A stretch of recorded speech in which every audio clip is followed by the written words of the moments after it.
Junho de 2012, Rio de Janeiro, Brasil.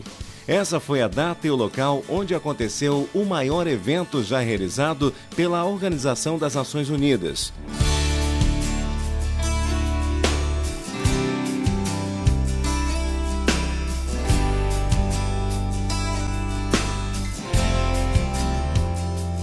Mais de 45 mil pessoas participaram da Conferência para o Desenvolvimento Sustentável. Sou argentina de Buenos Aires. Eu vim representar o povo indígena da América do Norte. Eu sou uma representante da Conferência das Nações Unidas para os Negócios e Indústrias. Resido em Salvador, na Bahia. Eu sou presidente executivo do Programa de Segurança Alimentar do Catar.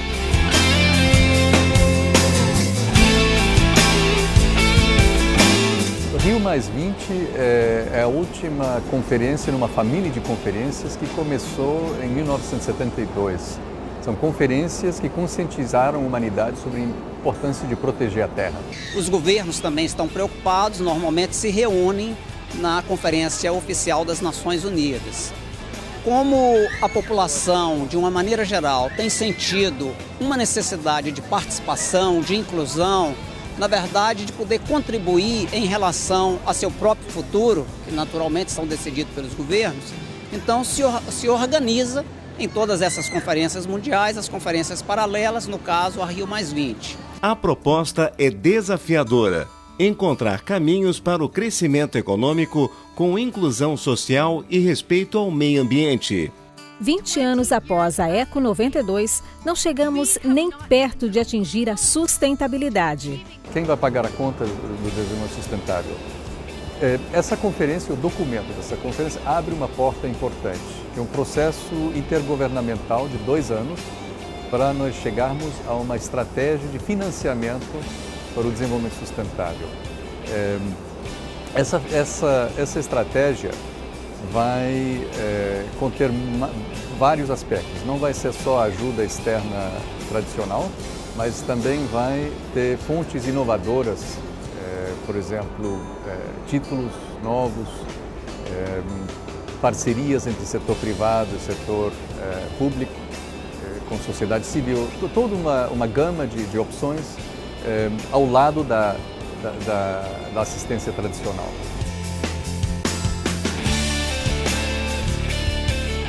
No programa de hoje, vamos acompanhar os principais assuntos que marcaram a Rio Mais 20. O Sustentar está começando agora.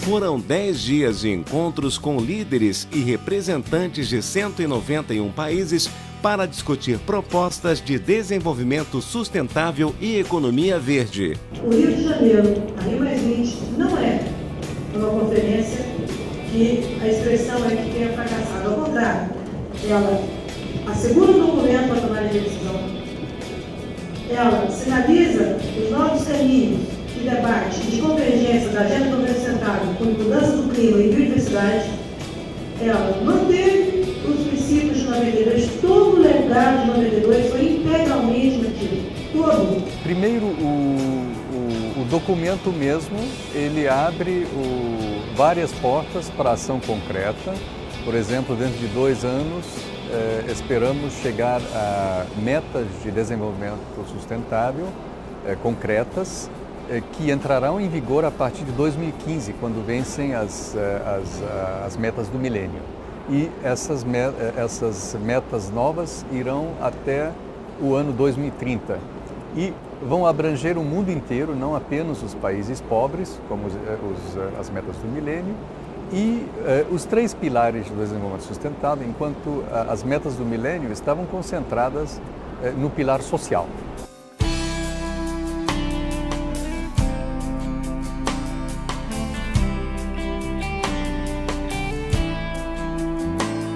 O documento oficial da conferência, chamado O Futuro que Queremos, reconhece que erradicar a pobreza é o maior desafio global. Realmente houve praticamente 2 anos de negociações E quando chegou ao Brasil, o último dia da última comissão preparatória, tinha só 38% do texto acordado. Aí o Brasil assumiu a liderança desse processo e realmente em tempo recorde, em só 2 dias e meio, eles conseguiram um acordo político. Então o texto, depois desse acordo político, que foi da madrugada do dia 18 para o dia 19, não houve nenhuma mudança substantiva. Todas as partes aceitam aquele texto e chefe de Estado, após chefe de Estado, está realmente prestando seu apoio a esse texto. E, claro, alguns têm aspirações que vão além, mas eles reconhecem que isso é uma base excelente para trabalhos futuros.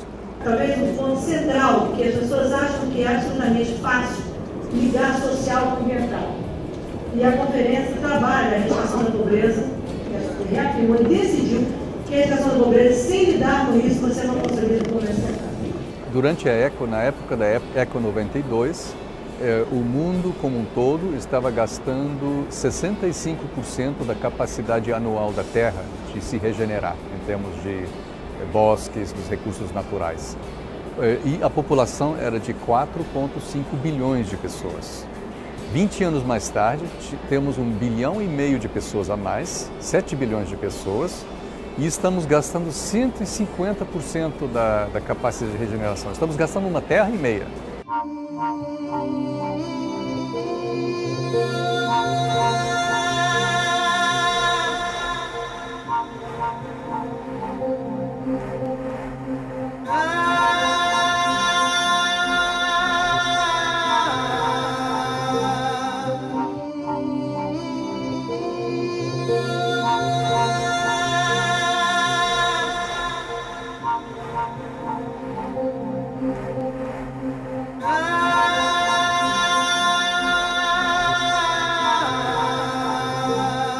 A previsão é que até 2050 a população mundial atinja a marca de 9 bilhões de pessoas que vão enfrentar dificuldades como a falta de água e alimentos. Então estamos realmente emprestando os recursos dos nossos filhos, netos, bisnetos e assim por diante.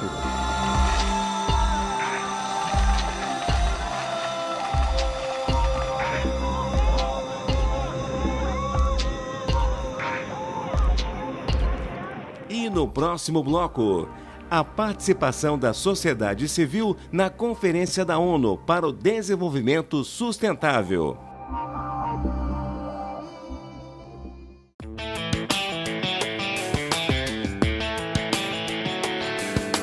Representantes da sociedade civil, como as organizações não governamentais e os major groups, foram uma parte fundamental na Rio+20. A sociedade civil teve uma participação no Rio+20 sem precedentes. Milhares de pessoas passaram pela Cúpula dos Povos, evento paralelo a Rio+20. A Cúpula dos Povos, na verdade, é uma busca por expressão de parte dos povos do mundo. Existem várias questões globais, não só emergentes, mas algumas mais antigas, que preocupam os povos do mundo. O local onde aconteceu a Cúpula dos Povos foi no Aterro do Flamengo, mesmo palco onde 20 anos atrás abrigou a ECO 92. Eu dou um exemplo sim, que eu estive aqui na ECO 92 e naquela época a sociedade civil estava confinada, limitada ao Aterro do Flamengo. Tinha um fórum global. Eles tinham pouquíssimos representantes oficiais aqui e pouca comunicação entre as duas reuniões. 20 anos mais tarde, a sociedade civil já está dentro da reunião, não só dentro, que os 9 grupos principais da sociedade civil tomaram a palavra bem no início, antes dos Estados-membros, e as 4 mesas redondas têm participação da sociedade civil, e os membros da sociedade civil sentam em pé de igualdade com os chefes de Estado. Isso é sem precedentes.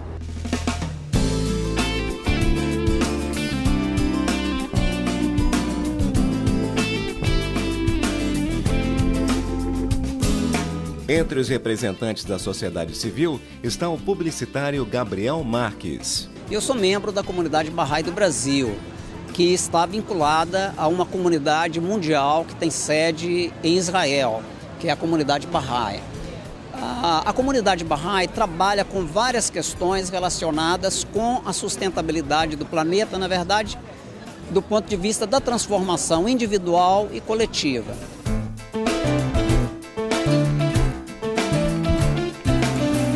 Para essa conferência, a gente está enfocando em algumas questões centrais. Então, uma delas é a questão da eliminação dos extremos de pobreza e riqueza, que tem implicações na transformação do atual modelo de desenvolvimento que está vigente, que está baseado centralmente, vamos dizer assim, na questão do consumo, não é? E no acúmulo de bens. Nós formos ver, nós hoje temos os chamados major groups, que são os grupos da sociedade civil que participam dos debates. E nesta Conferência das Nações Unidas, os Major Groups estão próximos aos governantes durante as negociações. Não é a mesma coisa que os governantes, mas eles podem falar, podem fazer sugestões e sugerir para onde a política pode ir para ajudar mais pessoas. Já na Conferência das Nações Unidas sobre o Meio Ambiente e o Desenvolvimento, a Eco 92 ficou claro que a participação da sociedade é fundamental para o desenvolvimento sustentável. Major Groups é apenas um termo usado para descrever os diferentes setores ou áreas da sociedade civil.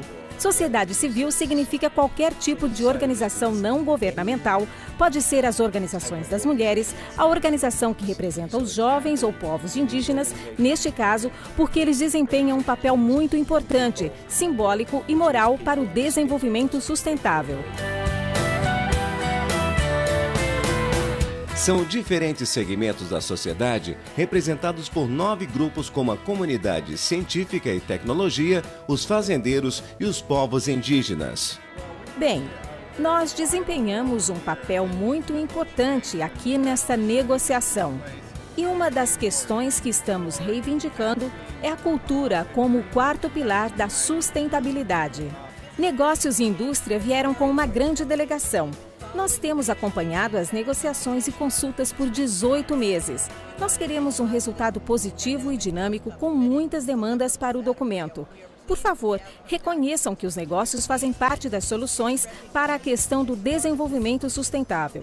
Os negócios vieram de todos os cantos do mundo para cá, porque os negócios entendem a importância da sustentabilidade, caminhando para uma economia verde.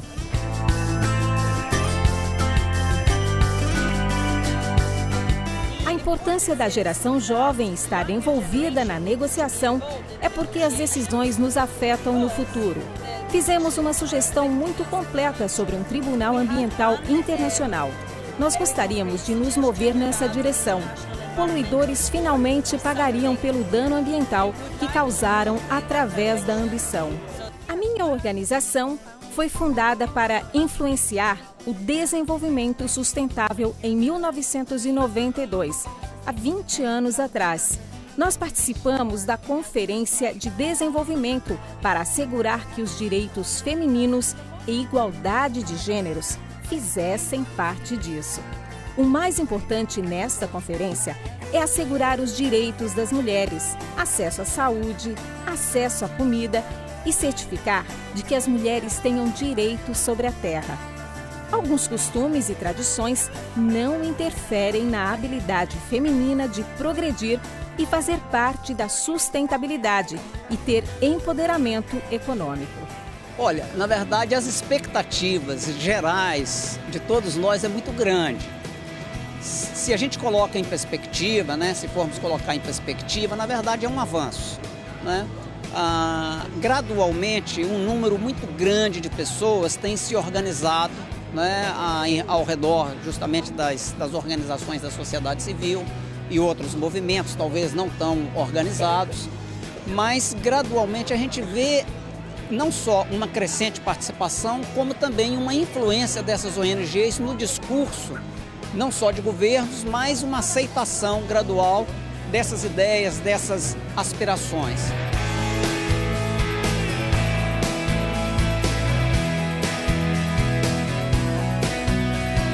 A seguir, os desafios de alimentar bilhões de pessoas no mundo.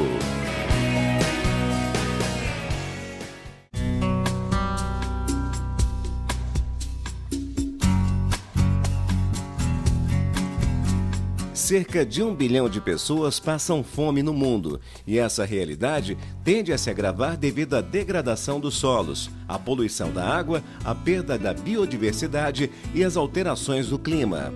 Haverá um grande impacto se nós não garantirmos uma boa nutrição. O DNA mudará. Estamos afetando a próxima geração. Estou muito preocupado com essa situação. Não há tempo a perder e nenhum tempo para atrasar as nossas ações.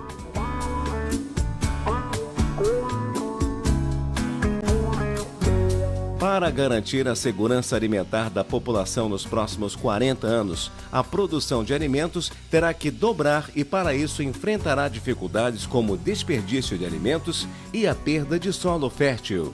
A questão da segurança alimentar e mudanças climáticas a partir do cultivo da terra e abastecimento de água é uma das maiores questões do nosso tempo. Terras secas, como vocês sabem, cobrem mais de 40% da superfície terrestre do planeta e de casa para 2 bilhões de pessoas e dos mais pobres do mundo.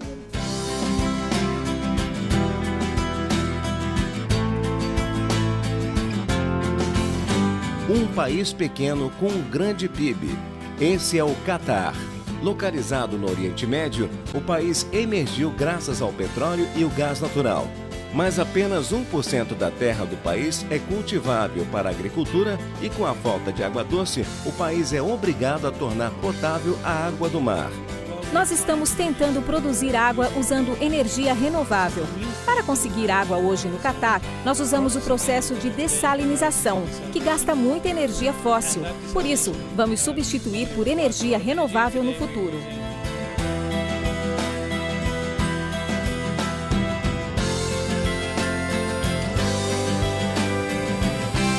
Com a redução dos incentivos aos combustíveis fósseis e o fim desse recurso, o Catar está investindo em sustentabilidade para garantir o futuro das próximas gerações. O princípio da sustentabilidade está em todos os nossos projetos. Em cada projeto que temos, nós agora temos que ter orientações claras de como o projeto será sustentável para as próximas gerações. Nós não queremos passar o irreparável para a futura geração. E isso é um princípio fundamental em nosso comportamento e planejamento. Então, todos os projetos têm sustentabilidade, como os projetos da Fundação do Catar, ciência e pesquisa. Todas as fábricas têm os princípios de sustentabilidade.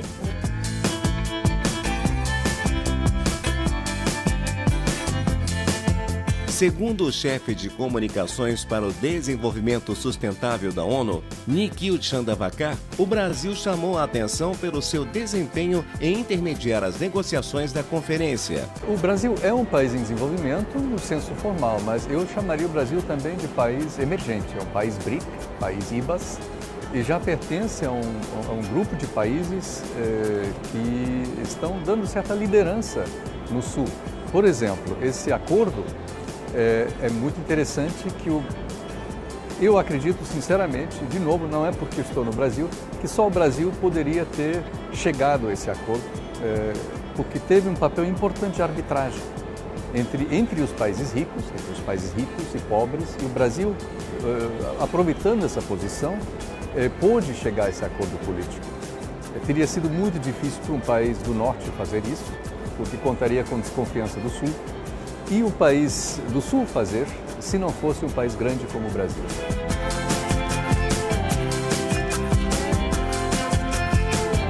Apesar dos entendimentos sobre a economia verde não terem ficado esclarecidos no Rio+20, o consumo e a produção sustentável se transformam em compromisso. Nós temos que virar consumidores, produtores mais conscientes E uma grande conquista desta conferência, do documento, foi a aprovação, a adoção do plano de 10 anos de diminuição do consumo e da produção, ou seja, de fazer a produção e o consumo mais sustentáveis. Esse é um plano que estava na mesa há muito tempo, mas só aqui no Rio que foi aprovado.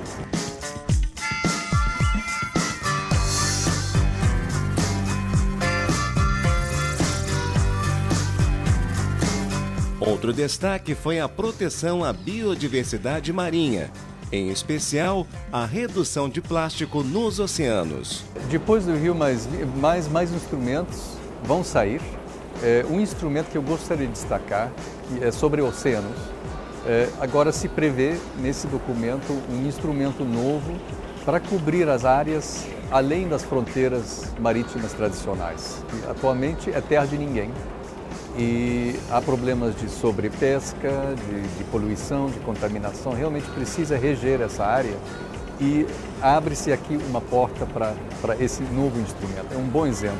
Porque sustentabilidade não é só ecologia, preservação de recursos, se não possibilitar ferramentas para que todos possam se desenvolver e ter uma continuidade ao longo do tempo como civilização.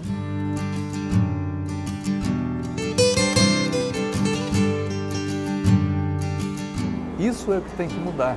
Nós temos que buscar modelos de crescimento com menos impacto no meio ambiente, com baixo teor de carbono, que usem menos água, menos recursos naturais do que o modelo atual. Senão, ao continuar assim, realmente vamos acabar com a nossa terra até meados desse século.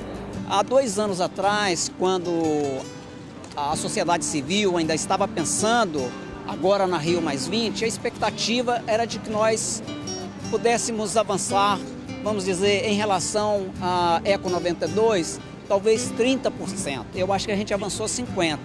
É que as expectativas de 2 anos para cá foram um pouco mais ambiciosas, né? Mas o fato de que os próprios governos estão reconhecendo de que a declaração final é um pouco tímida, é um sinal positivo. Significa que provavelmente nós vamos ter uma Rio+40, talvez uma +60 e vamos avançando pouco a pouco.